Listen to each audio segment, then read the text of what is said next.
இனிமே கண்ணை மூடிட்டு கடலை எண்ணெய் வாங்கலாம். ஏன்னா மந்த்ரா கடலை எண்ணெய் இதயத்தின் தயாரிப்பு. வறுக்க பொரிக்க ஏன் எல்லா சமையலுக்கும் மந்த்ரா தான். மந்த்ரா கடலை எண்ணெய், அபார ருசி, ஆரோக்கியமான உடல் நலம்.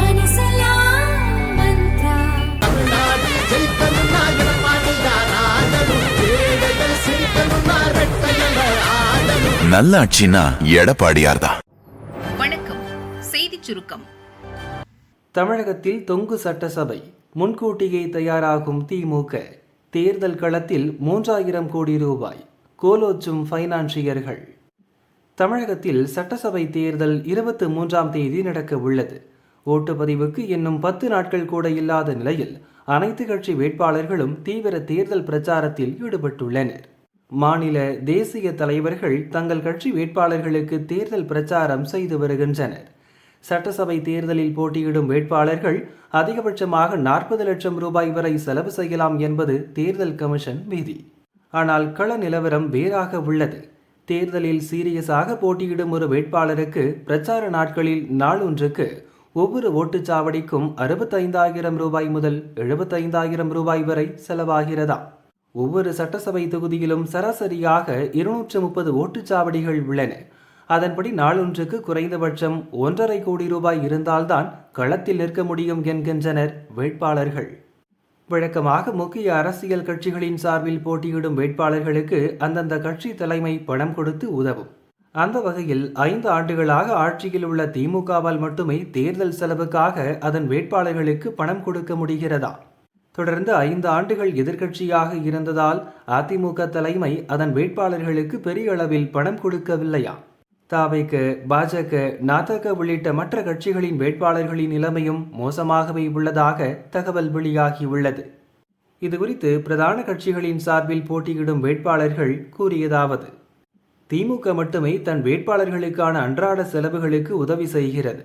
அதிமுக உட்பட மற்ற அனைத்து கட்சி வேட்பாளர்களும் திணறுகின்றனர்.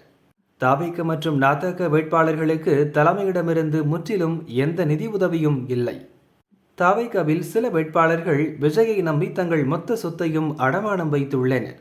திருட்டு நிதியை விட திரள் நிதி மேல் என்று முழங்கும் நாதகவில் திரள் நிதி சேகரிக்கப்படுகிறது. ஆனால் அந்த நிதி வேட்பாளர்களுக்கு இதுவரை பகிர்ந்தளிக்கப்படவில்லை. 2 கம்யூனிஸ்டுகள், மதிமுக வேட்பாளர்கள் நிதி என்பதை பற்றி அவர்கள் இதுவரை கேள்விப்படவே இல்லை. எப்படியும் தங்களை திமுக கரை சேர்க்கும் என்ற நம்பிக்கையில் பிரச்சாரம் மட்டும் செய்து வருகின்றனர். காங்கிரஸில் ஒரு சில வேட்பாளர்களுக்கு திமுக நேரடியாக உதவி வருகிறது.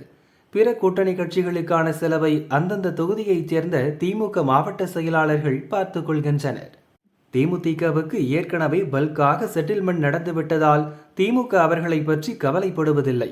அங்கு பிரேமலதா, விஜயபிரபாகரன், முன்னாள் எம்எல்ஏ வெங்கடேசன் தவிர மற்ற 7 வேட்பாளர்களும் டம்மி வேட்பாளர்கள் போலவே களத்தில் பலம் வருகின்றனர். பாஜகவை பொறுத்தவரை ஏற்கனவே அரசியலில் பழம் தின்று கொட்டை போட்ட தலைவர்கள் சிலர் களத்தில் உள்ளனர். அவர்கள் தங்களுக்கான செலவை தாங்களே பார்த்து கொள்ள வேண்டியதுதான்.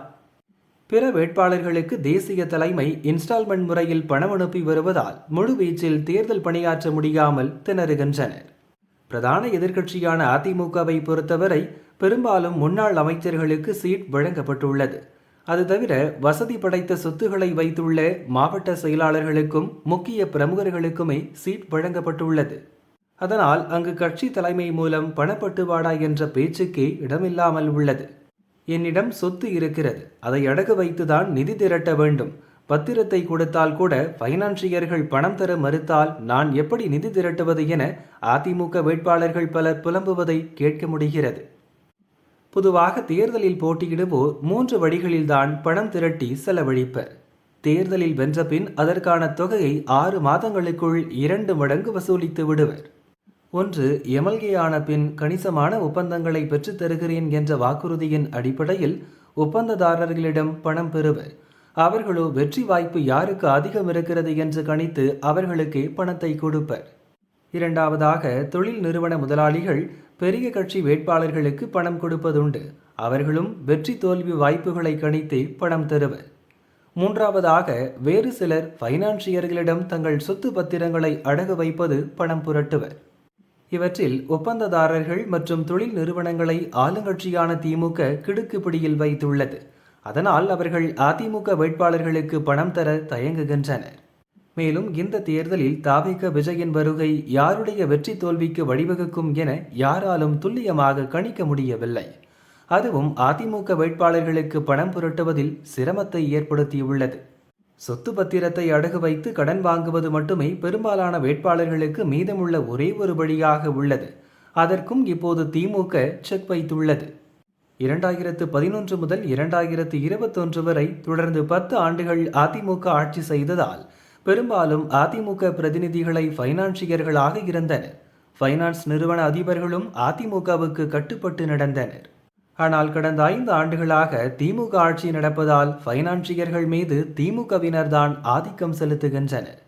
தற்போதைய சூழலில் எந்த கட்சி வேட்பாளராக இருந்தாலும் பணம் புரட்ட பைனான்சியர்களையே நாட வேண்டியுள்ளது. ஆட்சி அதிகாரம் திமுகவினர் கையில் உள்ளதோடு பெரும்பாலும் பைனான்ஸ் தொழில் செய்பவர்கள் தற்போது திமுக நிர்வாகிகளாக இருப்பதால் திமுக வேட்பாளர்களுக்கு குறைந்த வட்டியில் கடன் கிடைக்கிறது. அதிமுகவினருக்கு அந்த கதவும் அடைக்கப்பட்டு விட்டது. ஏற்கனவே தேர்தல் நிதிக்கு திண்டாடும் அதிமுக வேட்பாளர்கள் கடைசி நேரத்தில் தலைமையிடமிருந்து நிதி கிடைத்தால் தங்கள் வெற்றி வாய்ப்பை கணித்து அதற்கேற்பதான் செலவு செய்வர். ஒருவேளை தங்கள் பக்கம் காற்று வீசவில்லை என்றால் வாங்கிய கடனை அடைக்கவும் அடுத்த தேர்தலுக்காக கிடைத்ததை சுருட்டவுமே நினைப்பர். நிலைமை இப்படி இருக்க பல்வேறு கருத்து கணிப்புகள், உளவுத்துறை ரகசிய சர்வே ஆகியவற்றில் தேர்தலில் யாருக்கும் பெரும்பான்மை கிடைக்காது என கூறப்பட்டுள்ளதா? அப்படி ஏதேனும் நடந்து தமிழகத்தில் தொங்கு சட்டசபை ஏற்பட்டு தாவேக சார்பில் யாரேனும் வென்று வந்தால் அவர்களை தங்கள் பக்கம் இழுக்கவும் திமுக தலைமை திட்டமிட்டுள்ளது. எனவே பைனான்சியர்களிடம் நிதி கேட்கும் தாவேக வேட்பாளர்களுக்கு நிதி வழங்கவும் அதிமுகவினருக்கு நிதி கிடைக்க விடாமல் செய்யவும் திமுக நடவடிக்கை எடுத்துள்ளது. இவை அனைத்தையும் கணக்கு போட்டு பைனான்சியர்கள் வாயிலாக தேர்தல் களத்தில் 3000 கோடி ரூபாயை புரளவிட்டுள்ளனராம். இதன் மூலம் தேர்தல் செலவினங்களை கையாள்வது முதல் அதிமுகவுக்கு செக், தாவேக வேட்பாளர்களுக்கு வலை என திமுக அதற்கே உரித்தான வழக்கமான பாணியை மீண்டும் கையில் எடுத்துள்ளது என்று அவர்கள் கூறினர். உளவுத்துறை அறிக்கையால் முதல்வர் ஸ்டாலின் ஷாக். மருமகன் சபரீசனை களமிறக்கி சோதனை. தமிழகத்தில் வரும் 23ஆம் தேதி சட்டசபை தேர்தல் நடக்க உள்ளது. திமுக மற்றும் அதன் கூட்டணி வேட்பாளர்களை ஆதரித்து முதல்வர் ஸ்டாலின் தீவிர பிரச்சாரம் மேற்கொண்டுள்ளார். 5 ஆண்டு ஆட்சியில் தமிழக மக்களுக்கு அநேக நலத்திட்டங்கள் நிறைவேற்றிவிட்டதாக ஒவ்வொரு மேடையிலும் ஸ்டாலின் பெருமிதமாக பேசி வருகிறார். மகளிர் உரிமை தொகை 8000 ரூபாய் இலவச கூப்பன் அறிவிப்பு உள்ளிட்டவை திமுகவுக்கு சாதகமாக இருக்கும் என அவர் நினைத்தார். ஆனால் ஸ்டாலின் பங்கேற்ற பிரச்சார கூட்டங்கள் பலவற்றில் காலி சேர்களை அதிகம் காண முடிந்தது. திமுகவினரும் கூட்டணி கட்சியினரும் சரியாக தேர்தல் வேலை செய்யவில்லையா என்ற சந்தேகம் அவருக்கு எழுந்தது. கூட்டம் சேராததற்கான காரணத்தை கண்டறியும்படி உளவுத்துறைக்கு உத்தரவிட்டார். தேர்தல் தேதி அறிவிப்புக்கு முன் மக்கள் மத்தியில் திமுகவுக்கு இருந்த செல்வாக்கு வேட்பாளர் அறிவிப்புக்கு பின் இல்லை என உளவுத்துறை அறிக்கையில் கூறப்பட்டதாம். மக்கள் மத்தியில் ஆளுங்கட்சிக்கு செல்வாக்கு குறைந்துள்ளதை அறிந்த ஸ்டாலின் கடும் விரக்தியடைந்துள்ளார். இதையடுத்து திமுக நிர்வாகிகள் கூட்டணி கட்சி தலைவர்களை சந்தித்து பேசி தான் செல்லும் கூட்டங்களில் அதிகப்படியான தொண்டர்களை இடம்பெறச் செய்ய நடவடிக்கை எடுத்துள்ளார். இதற்காக மருமகன் சபரீசனை களத்தில் இறக்கி உண்மை நிலவரம் கண்டறிய உத்தரவிட்டுள்ளார். அவருக்கு புதிய அசைன்மெண்ட் கொடுத்துள்ளதாக திமுக நிர்வாகிகள் சிலர் கூறினர். அதன் ஒரு பகுதியாகத்தான் நேற்று முன்தினம் திருவள்ளூர் சென்ற சபரீசன் திமுக, தேமுதிக, காங்கிரஸ் வேட்பாளர்களை அழைத்து பேசியுள்ளார். கூட்டத்தை சேர்க்க மாவட்ட நிர்வாகிகளிடம் அறிவுறுத்தியுள்ளார். திமுக மாவட்ட செயலர்களையும் சீட் கிடைக்காமல் அதிருப்தியில் உள்ளவர்களையும் எச்சரித்துள்ளார் என அறிவாலய வட்டாரங்கள் கூறின. கொங்கு மண்டலத்தில் கால் பதிக்கும் விஜய். குலுங்க போகுது திருப்பூர். தாவேக சார்பில் போட்டியிடும் வேட்பாளர்களை ஆதரித்து கட்சித் தலைவர் விஜய் தமிழகம் முழுவதும் பிரச்சாரம் செய்து வருகிறார். சென்னை, திருச்சி, நெல்லை, குமரி என பல மாவட்டங்களுக்கு சென்ற விஜய்க்கு தாவேக தொண்டர்கள், ரசிகர்கள், பொதுமக்கள் உற்சாக வரவேற்பு அளித்தனர். காரைக்குடி பிரச்சாரத்திற்கு சென்ற விஜய் காலதாமதத்தால் பேசாமலேயே திரும்பினார். ஆனாலும் அவர் சைக்கிள் ஓட்டியதும் ரோட் ஷோ சென்றதுமே அரசியல் அரங்கில் அதிர்வலையை ஏற்படுத்தியது. இந்த நிலையில் தமிழகத்தின் மேற்கு பகுதியில் அமைந்துள்ள கொங்கு மண்டலத்தில் விஜய் இன்று பிரச்சாரம் செய்யவுள்ளார். திருப்பூர் மாவட்டத்தில் தாவேக வேட்பாளர்களுக்கு ஆதரவாக திருப்பூரில் இன்று விஜய் பிரச்சாரம் மற்றும் ரோட் ஷோ நடத்துகிறார். இதற்கான அனுமதி குறித்து நேற்று மாலை வரை எந்த முடிவும் எட்டப்படாமல் இருந்தது. ஒரு காலத்தில் அதிமுகவின் கொங்கு மண்டல கிங் மேக்கர் என்ற பெயர் பெற்ற செங்கோட்டையன் தற்போது தாவேகாவில் தலைமை நிர்வாக குழு ஒருங்கிணைப்பாளராக உள்ளார். அவரது தலைமையிலான நிர்வாகிகள் திருப்பூரில் முகாமிட்டு தேர்தல் நடத்தும் அலுவலர், போலீஸ் ஆகியோரை சந்தித்து விஜயின் ரோட் ஷோவுக்கான அனுமதியை உறுதிப்படுத்தியுள்ளனர். பிரச்சாரம் மற்றும் ரோட் ஷோவில் பங்கேற்பதற்காக சென்னையில் இருந்து விஜய் தனி விமானம் வாயிலாக கோவை வருகிறார். அவினாசி கைகாட்டி பகுதியில் மதியம் 3 மணிக்கு அவர் ரோட் ஷோவை தொடங்குகிறார். அங்கிருந்து பெருமாநல்லூர் வழியே திருப்பூர் மாநகர பகுதியான பூலுவப்பட்டி வரை பிரச்சார வேனில் விஜய் ரோட் ஷோ செல்கிறார். இடையே ஏதாவது ஒரு இடத்தில் வேனில் இருந்தபடியே விஜய் பேச உள்ளார்.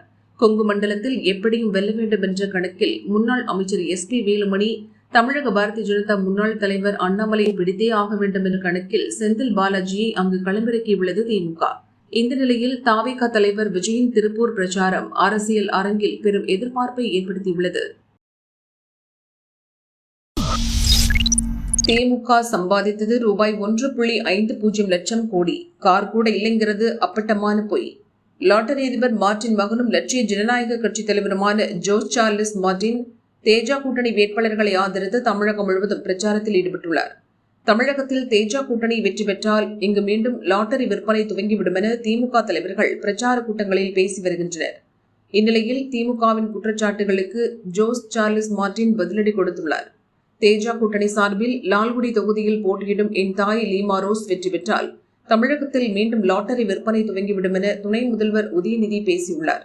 லாட்டரி டிக்கெட் விற்பனை தமிழகத்தில் தடை செய்யப்பட்ட நிலையில் உதயநிதி இப்படி பேசியது அவரின் அறியாமையை காட்டுகிறது. அவருக்கு லாட்டரி குறித்த புரிதல் எதுவும் இல்லை. அரசியல் நிலவரம் தெரியாமல் தேர்தலை பொழுதுபோக்காக நினைத்து பிரச்சாரங்களில் பேசி வருகிறார். தற்போது லாட்டரி விற்பனையை எதிர்க்கும் இந்த திமுக அரசுதான் கடந்த 2014 எங்களிடம் 500 கோடி ரூபாய் நன்கொடை பெற்றது. இதற்கான ஆவணங்கள் எங்களிடம் உள்ளன. அந்த பணத்தை ஏன் பெற்றனர், எதற்கு செலவழித்தனர் என்பதை முதல்வர் ஸ்டாலினும் உதயநிதியும் கூறுவார்களா? உதயநிதி அரசியலுக்கு லாயக்கற்றவர். கடந்த 5 ஆண்டு கால திமுக ஆட்சியில் மாதம் 3000 கோடி ரூபாய் வீதம் 1.50 லட்சம் கோடி ரூபாயை திமுக சம்பாதித்துள்ளது. ஆனால் தங்களிடம் சொந்தமாக கார் கூட இல்லை என ஸ்டாலினும் உதயநிதியும் தங்கள் வேட்புமனுக்களில் கூறியிருப்பது வேடிக்கையாக உள்ளது என கூறினார். லாட்டரியை எதிர்க்கும் திமுக தலைமை லாட்டரி அதிபரிடம் 500 கோடி ரூபாய் நன்கொடை பெற்றது ஏன் என்ற சார்லஸ் மார்டின் கேள்வி தமிழக அரசியலில் பேசு பொருளாகியுள்ளது. ஜனநாயகன் கசிந்ததால் நஷ்டம், ஈடு செய்ய விஜய் எடுத்த முடிவு. தாவேகாவை தொடங்கிய பிறகு நடிகர் விஜய் ஜனநாயகன் படத்தில் நடித்தார். அதுதான் தன் கடைசி படம் எனவும் அறிவித்தார். சென்சார் வாரிய பிரச்சனையால் படத்தின் ரிலீஸ் தள்ளிக்கொண்டே போனது. மறு தணிக்கை செய்யப்பட்டாலும் தேர்தலில் விஜய் போட்டியிடுவதால் படத்தை வெளியிட தேர்தல் கமிஷன் அனுமதி கொடுக்கவில்லை. இச்சூழலில் ஜனநாயகன் படம் இணையதளத்தில் சட்டவிரோதமாக வெளியானது. இதனால் பட தயாரிப்பு நிறுவனத்துக்கு பெரும் நஷ்டம் ஏற்பட்டுள்ளது. விஜயின் உதவியாளர் ஜெகதீஷும் இணை தயாரிப்பாளர் என்பதால் விஜய் தரப்பும் நஷ்டமடைந்துள்ளதாக தெரிகிறது. இதை ஈடு செய்ய தேர்தலுக்கு பின் விஜய் மீண்டும் நடிக்க திட்டமிட்டுள்ளதாக தகவல் வெளியாகியுள்ளது. இது தொடர்பாக விஜய் வீட்டில் ஆலோசனை நடந்துள்ளது. அதில் தேர்தலில் ஆட்சியை பிடிக்கும் அளவுக்கான பெரும்பான்மை கிடைக்காது. நஷ்டத்தை ஈடுகட்டவும் கட்சியை நடத்தவும் பெரும் நிதி தேவை. எனவே ஒரே நேரத்தில் அரசியலிலும் சினிமாவிலும் ஈடுபடலாம் என முடிவெடுக்கப்பட்டிருக்கிறது. தேர்தல் முடிவு வெளியான ஓரிரு வாரத்துக்குள் விஜயின் அடுத்த படத்துக்கான பூஜை நடக்க வாய்ப்புள்ளதாக தாவேகா வட்டாரங்கள் தெரிவிக்கின்றன. பணத்தை வாரி இறைக்கும் கட்சிகள் ஒரு தொகுதிக்கு எவ்வளவு? தமிழக சட்டசபை தேர்தல் ஓட்டுப்பதிவு ஏப்ரல் 23ஆம் தேதி நடக்கிறது. அனைத்து கட்சியினரும் தீவிர பிரச்சாரத்தில் ஈடுபட்டுள்ளனர். திமுக தலைமையிலான கூட்டணியில் திமுக மட்டும் 164 தொகுதிகளில் போட்டியிடுகிறது. தேர்தலில் பூத் கமிட்டி பொறுப்பாளர்களின் பணிகள்தான் முக்கியம். எனவே அவர்களை கவனிப்பதில் பாரபட்சம் பார்க்கக்கூடாது என அக்கட்சி மேலிடம் உத்தரவிட்டுள்ளது. பூத் கமிட்டி பொறுப்பாளர்களின் செலவுக்கு தலைமையிலிருந்து பணம் வழங்கப்படும். அதை முறையாக வழங்க வேண்டும் என்று மேலிடம் அறிவுறுத்தியுள்ளது. அதன் அடிப்படையில் முதற்கட்டமாக அனைத்து தொகுதிகளுக்கும் தலா 2 கோடி ரூபாய் வழங்கப்பட்டுள்ளது. இந்த வார கடைசியில் ஒரு முறையும் ஓட்டுப்பதிவுக்கு முந்தைய நாளில் ஒரு முறையும் பணம் வழங்கப்படும் என பூத் கமிட்டி பொறுப்பாளர்களிடம் திமுக நிர்வாகிகள் தெரிவித்துள்ளனர். அதேபோல் அதிமுக கூட்டணியில் இடம்பெற்றுள்ள பாரதிய ஜனதா 27 தொகுதிகளில் போட்டியிடுகிறது. வேட்பாளர்களில் பாதிக்கும் மேற்பட்டோர் வசதி குறைவானவர்கள். இதனால் தேர்தல் செலவுகளை சமாளிக்க முடியாமல் திணறி வருகின்றனர். எனவே தொகுதிக்கு தலா 1 கோடி ரூபாய் வழங்கப்பட்டுள்ளது. இதை பூத் கமிட்டி பொறுப்பாளர்களுக்கும் தேர்தல் செலவுகளுக்கும் பயன்படுத்த பாரதிய ஜனதா தலைமை அறிவுறுத்தியுள்ளது. முதல்வரே இறங்கி வந்தாலும் முரண்டு பிடிக்கும் திமுகவினர் கருணாசுக்கு கருணை காட்ட மறுப்பு. தமிழக சட்டசபை தேர்தலில் திமுக கூட்டணியில் நடிகர் கருணாஸின் முக்குலத்தோர் புலிப்படையும் இணைந்துள்ளது. அக்கட்சியின் சார்பில் தலைவர் கருணாஸ் சிவகங்கை தொகுதியில் போட்டியிடுகிறார். உள்ளூர் திமுக பிரமுகரை விடுத்து வெளியூர்காரரான கருணாசுக்கு சீட்டு கொடுத்ததால் திமுக தலைமை மீது உள்ளூர் நிர்வாகிகள் அதிருப்தியில் உள்ளனர். கருணாஸ் வெளியூர் நபர் என்பதாலும் திருவாடானையில் வென்றபோது தொகுதி மக்களுக்கு ஒன்றுமே செய்யவில்லை என்றும் அவர் மீது அதிருப்தி நிலவுகிறது. இதையே சாதகமாக பயன்படுத்தும் திமுக நிர்வாகிகள் அவருக்காக தேர்தல் பணியாற்ற மறுக்கின்றனர். இந்த தகவல் திமுக தலைமைக்கு சென்றது. கிட்டத்தட்ட புகாராகவே எடுத்துச் செல்லப்பட்டது. முதல்வரின் மருமகன் சபரீசன் நிர்வாகிகளிடம் பேசிய பின்னரும் தொய்வு தொடர்ந்தது. இனி பேசி பயனில்லை என தானே களத்தில் இறங்கினார் முதல்வர் ஸ்டாலின். திருப்பத்தூர் சென்ற ஸ்டாலின் பரமக்குடி செல்லும் வழியில் சிவகங்கையில் ரோட் ஷோ நடத்தி பிரச்சாரம் செய்தார். அதன் பின்னரும் திமுக கூட்டணி நிர்வாகிகள் பெரிய அளவில் அக்கறை காட்டவில்லை. இதனால் அதிருப்தியான திமுக தலைமை கட்சியில் ஒன்றிய செயலாளர்களுக்கான தேர்தல் ஜூன் மாதம் நடக்க உள்ளது. ஒழுங்காக வேலை செய்யாதோர் ஓரங்கட்டப்படுவீர்கள் என எச்சரிக்கை விடுத்தது.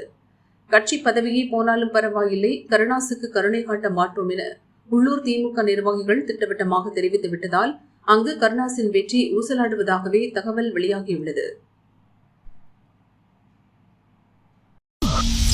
மாணவர்களுக்கு விடுமுறை, ஆசிரியர்கள் கட்டாயம் வரணும். தமிழகத்தில் அரசு மற்றும் அரசு உதவி பெறும் பள்ளிகளில் 10, 11, 12ஆம் வகுப்புகளுக்கு தேர்வுகள் முடிவடைந்த நிலையில் 1 முதல் 9ஆம் வகுப்பு வரையிலான மாணவ மாணவியருக்கு தேர்வுகள் நடந்து வருகின்றன. ஏப்ரல் 16இல் அனைத்து வகுப்புகளுக்கும் தேர்வுகள் நிறைவு பெறுகின்றன. நாளை தேர்வு இல்லாத நிலையில் மாணவ மாணவியருக்கு பள்ளி விடுமுறை என அறிவிக்கப்பட்டுள்ளது. அதே சமயம் தேர்தல் பணியில் ஈடுபடும் ஆசிரியர்களுக்கு நாளை 2ஆம் கட்ட பயிற்சி நடைபெறவுள்ளது. இதனால் ஒட்டுமொத்தமாக பள்ளிக்கு விடுமுறை என ஆசிரியர்கள் நம்பியிருந்தனர். ஆனால் தேர்தல் பயிற்சிக்கு செல்லாத ஆசிரியர்கள் நாளை காலை முதல் மாலை வரை பள்ளியில் இருக்க வேண்டும் என பள்ளிக் கல்வித்துறை உத்தரவிட்டுள்ளது.